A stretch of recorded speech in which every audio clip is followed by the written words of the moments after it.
Welcome back to my channel MP shorts. আজকে আমরা mother's day special গন্ধরাজ কাতলা রেসিপিটি বানাবো। আপনাদের যদি ভালো লাগে এই চ্যানেলটাকে সাবস্ক্রাইব করবেন এবং লাইক করবেন।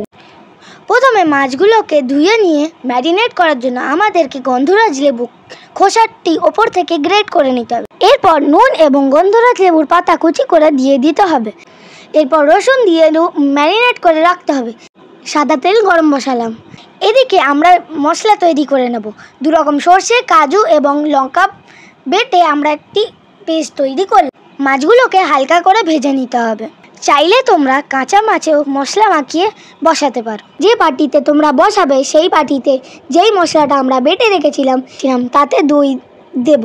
তাতে আদা বাটা, গন্ধরাজ লেবুর কুচি করা পাতা, গন্ধরাজ লেবুর খোসা গ্রেট করা, ধনে গুঁড়ো, জিরে গুঁড়ো, কাশ্মীরি লঙ্কার গুঁড়ো, 1 চামচ মতন সর্ষের তেল দিয়ে ভালো করে সেটাকে ফাটানোর পর পরিমাণ মতো চিনি, পরিমাণ মতো নুন, বেরেস্তা দিয়ে আবার মিশিয়ে নেব। মেশানোর পর মাছগুলোকে ভালো করে মশলা দিয়ে মাখিয়ে নিতে হবে। তারপর মাখানোর পর ওপর থেকে বেরেস্তা দিয়ে একটি গন্ধরাজ লেবুর টুকরো, লঙ্কার কয়েকটি পিস এবং কিছুটি পরিমাণ মতো সর্ষের তেল দিয়ে আমরা ভাপাতে বসিয়ে দেব।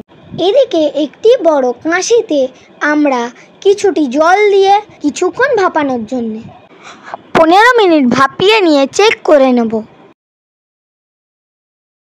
খুলে দেখতেই পাচ্ছেন কত সুন্দর করে ভাপাটি আমাদের হয়ে গেছে। আপনারা ভাত দিয়ে, পোলাও দিয়ে, রুটি বা পরোটা দিয়ে খেতে পারবেন। ভিডিওটি ভালো লাগলে লাইক করবেন এবং চ্যানেলটিকে সাবস্ক্রাইব করবেন।